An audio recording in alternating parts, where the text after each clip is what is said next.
باہر کی دنیا سے تو ہم روز ہی لڑتے ہیں، پر جب لڑائی اپنے آپ سے ہونے لگے، اپنا ہی چہرہ بیگانہ لگنے لگے، اپنے اندر کے شور میں کچھ سنائی نہ دے، تو کیا کریں؟ کبھی سوچا ہے؟ وائس آف امریکہ سے میں ہوں سارا زمان۔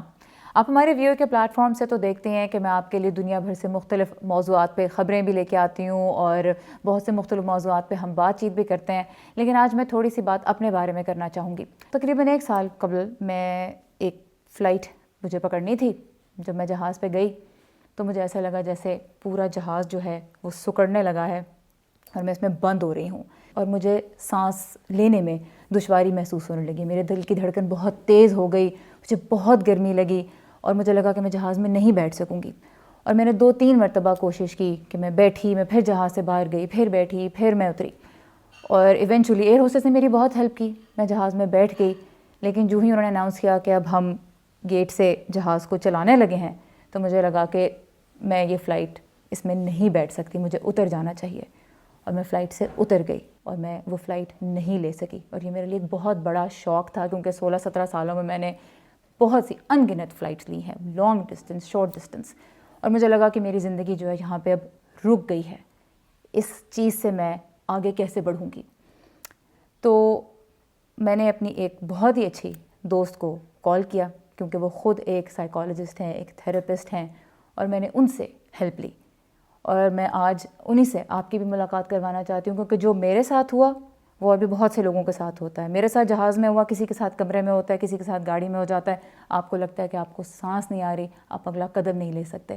یہ کیوں ہوا میرے ساتھ، اور آپ میں جن کے ساتھ یہ ہوتا ہے کیوں ہوتا ہے، مدد کیسے ملے گی، اسی بارے میں ہم آج بات کریں گے، کیونکہ ذہنی صحت اتنی ہی اہم ہے جتنی کہ جسمانی صحت۔ تو آئیے ملتے ہیں میری بہت ہی اچھی دوست اور کاؤنسلر عروج جمال احمد سے۔ عروج، سب سے پہلے تو بہت شکریہ اس وقت میں میری ہیلپ کرنے کا جب مجھے لگا کہ میری زندگی جو ہے وہ رک گئی ہے، مجھے آفس کے کام کے لیے فلائی کرنا ہوتا ہے، اپنی فیملی سے ملنے کے لیے فلائی کرنا ہوتا ہے۔ آپ نے مجھے کہا تھا کہ یہ پینک اٹیک ہوا تمہیں۔ پینک اٹیک کیا ہوتا ہے؟ پینک اٹیک سارا یہ ہوتا ہے کہ کسی بھی انزائٹی پرووکنگ سچویشن میں، یا ہم اس کو پرسیو ایسے کرتے ہیں جیسے یہ کوئی بڑی تھریٹننگ سچویشن ہے۔ انسانی جسم کا ایک فطری 3 ریاکشنز ہوتے ہیں: فلائٹ، فائٹ اور فریز۔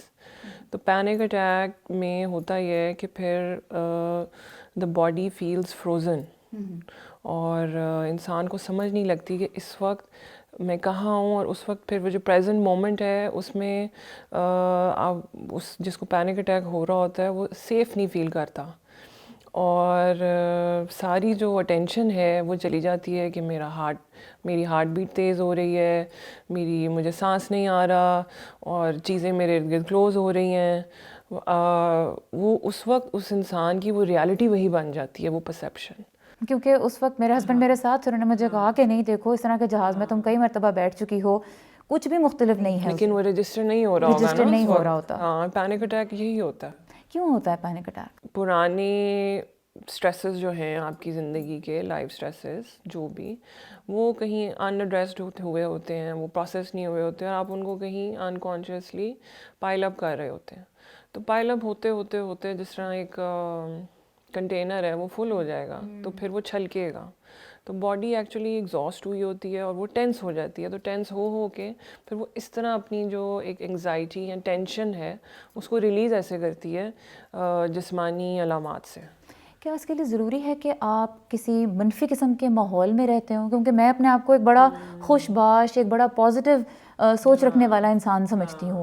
نہیں، اس میں کوئی نہیں ہے کہ آپ کی بڑی کوئی آپ ٹریجڈی سے بہت گزرے ہوں، یا کوئی لائف تھریٹننگ ٹراما سے گزرے ہوں، یا کوئی آپ ارد گرد آپ کے نیگیٹو ماحول ہو۔ مجھے کلاسٹروفوبیا کافی سالوں سے ہے، مائلڈ سا، اور اس میں یہ ہوتا ہے جنرلی کہ آپ کسی کمرے میں گئے ہیں تو آپ تھوڑا سا دیکھتے ہیں کہ اس کمرے سے باہر نکلنے کا راستہ کیا ہے۔ اگر آپ نے لفٹ میں جانا ہے تو آپ 2 دفعہ سوچتے ہیں کہ یہ لفٹ سیف ہے یا نہیں سیف۔ تو تھوڑا سا مجھے یہ بتائیں کہ فوبیا کیا ہوتا ہے اور یہ کہاں سے ڈیولپ ہو جاتا ہے؟ کوئی ایسی اسٹریسفل سچویشن ہوتی ہے جس کو آپ فیس نہیں کر رہے ہوتے، آپ اس کو دیکھ نہیں رہے ہوتے، اس کو سپریس کر رہے ہوتے ہیں، تو وہ پھر اگین وہ کہیں نہ کہیں سے وہ جس طرح لیکیج نہیں ہوتی، وہ نکل جاتا ہے، اور پھر وہ کسی ایک آبجیکٹ پہ یا ایک سچویشن پہ ایکیومولیٹ ہو جاتا ہے اور پھر وہ over the years it turns into a phobia. سب سے کامن فوبیاز کون سے ہیں؟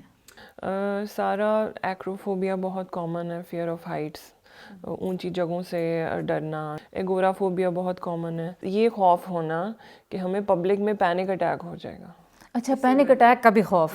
پینک اٹیک ہو جائے گا. کیڑے مکوڑوں سے فیئر آف جرمز ہوتا ہے, فیئر آف ڈاگس, بہت لوگوں کو فوبیا ہوتا ہے ڈاگس کا. اچھا, انگزائٹی میں پینک اٹیکس یا فوبیاز یہ سب ملتے جلتے ایک دوسرے سے کنیکٹڈ ہیں؟ بالکل بالکل. ایج سے اور جینڈر سے ان کا کیا تعلق ہے؟ یونیورسلی اگر دیکھا جائے اور اگر ہم اپنے نیشنل جو بھی ہمارے سرویز ہوتے ہیں ان میں دیکھا جائے تو آدمیوں میں کم ہے, عورتوں میں بہت زیادہ ہے جو رپورٹ ہوتے ہیں. ایک ہمارا اس میں ایشو یہ بھی ہے کہ کلچرلی آدمیوں کو اجازت نہیں دی جاتی یا انکریج نہیں کیا جاتا کہ وہ اپنی کسی بھی قسم کی والنریبلٹی کو شو کریں یا ایکسپریس کریں. ایج کا اس طرح ہے کہ یہ بلڈ اپ ہونا شروع ہو جاتا ہے بچپن سے. جو ایک انزائٹی ڈریون بچہ ہے, جس بچے کو انزائٹی رہتی ہے, وہ کہیں بچپن سے ہی اس کے کوئی نہ کوئی نروس ہیبٹس اس کی بننی شروع ہو جاتی ہیں. جب بات ہوئی آپ سے بھی اور لوگوں سے بھی جو مختلف فوبیاز سے ڈیل کرتے ہیں, تو ہم لوگ اپنے خیال میں ایک نارمل زندگی گزار رہے ہوتے ہیں, کیونکہ جیسے اگر لفٹ میں جانے سے ڈر لگتا ہے تو سیڑھیاں لے لیں, ہم کوئی نہ کوئی راستہ نکال لیتے ہیں اپنے لیے. تو یہ مجھے بتائیں کہ یہ عقل مندی ہے, یہ اچھا ہے, کیا اس کے ساتھ پوری زندگی گزر سکتی ہے؟ سارا اس کو ہم اوائڈنس بیہیویئر کہتے ہیں. شروع میں تو لوگ ایسے ہی کرتے ہیں, اس جگہ سے یا اس جو بھی سچویشن ہے اسے بچتے ہیں. جن لوگوں کو پبلک کا فیئر ہے وہ گھر میں رہیں گے. جس کو فار ایگزامپل کلاسٹروفوبیا ہے تو وہ کسی گاڑی میں بیٹھا ہے تو وہ تھوڑا سا شیشہ کھول کے رکھے گا, ورنہ وہ بہت زیادہ انگزائٹی ہوگی ان کو. لیکن کہیں نہ کہیں پھر آپ پھنس جاتے ہیں, اور جب آپ بہت زیادہ فریکوینٹلی پھنسنا شروع ہو جائیں تو پھر جو آپ کی روزمرہ کی زندگی ہے وہ ڈسٹرب ہونا شروع ہو جاتی ہے. تو یہ اس سے بچنے کا فائدہ کوئی نہیں.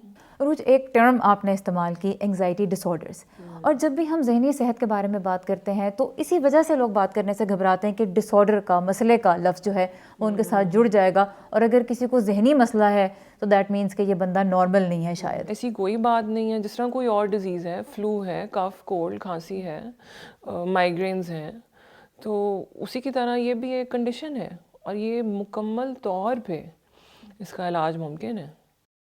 جب میں نے شروع میں ایک دو لوگوں کو بتایا, ایسی سچویشن میں آئے کہ کلاسٹروفوبیا تھا, پارکنگ لاٹ بیسمنٹ میں تھا اور میں نہیں جا سکتی تھی, تو میں نے کہا مجھے آپ گاڑی سے اتار دیں اور آپ پارک کر دیں. تو انہوں نے مجھے کہا کہ آپ تو پڑھی لکھی ہیں اور آپ کو کلاسٹروفوبیا ہے. تو مطلب آپ کو سمجھ میں نہیں آتا کہ آپ کیسے کسی کو یہ بتائیں. لیکن پھر مجھے اوور ٹائم احساس ہوا کہ یہ بالکل کسی کو ایسے ہی کہنے کے مترادف ہے کہ آپ پڑھے لکھے ہیں اور آپ کو سر میں درد ہوتی ہے. جو ہم اسٹیریو ٹائپس بنا لیتے ہیں کہ اگر پڑھا لکھا انسان ہے تو اس کو کیوں یہ ایشو کیوں ہے, اس کو سمجھ کیوں نہیں آ رہی, آپ کو سمجھ کیوں نہیں آ رہی, کیا کوئی ڈاکٹر بیمار نہیں ہو سکتا.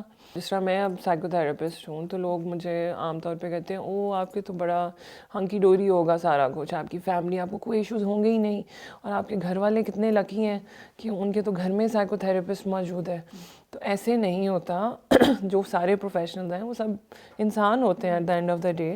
اور پلمبر کے گھر میں بھی نلکا خراب ہوتا ہے, اور ڈاکٹر کے گھر میں بھی ڈاکٹر خود نہیں سمجھ آتی کہ نلکا کیسے ٹھیک کرنا, اس کو کسی کو آؤٹ سورس کرنا پڑتا. It's okay, it's totally okay. It needs to be addressed. اس کا سامنا کرنا پڑے گا, اس کا علاج کرنا پڑے گا. بالکل, اور اس کا علاج ہے. کیا ہے اس کا علاج؟ ہولسٹک اپروچ لینی چاہیے.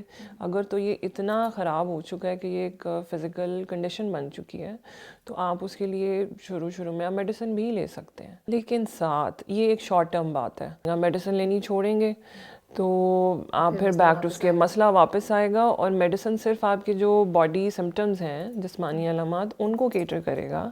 لیکن جو پورا ایک آپ کا ایک زندگی کو دیکھنے کی ایک اپروچ بن چکی ہے ذہنی تناؤ میں رہتے ہوئے, وہ تو وہیں کی وہیں ہے, وہ سوچ وہیں ہے, سوچ وہیں ہے. تو اس سوچ کو بدلنے کے لیے آپ کو سائیکو تھراپسٹ کے پاس یا کاؤنسلر کے پاس جانا چاہیے. اور تھیراپی کیا ہوتی ہے, کیسے ہوتی ہے, اس کے بارے میں ہم بات کریں گے ہمارے اگلے سیگمنٹ میں. تو یہ سیگمنٹ دیکھنے کے لیے بہت شکریہ. Stay tuned for more.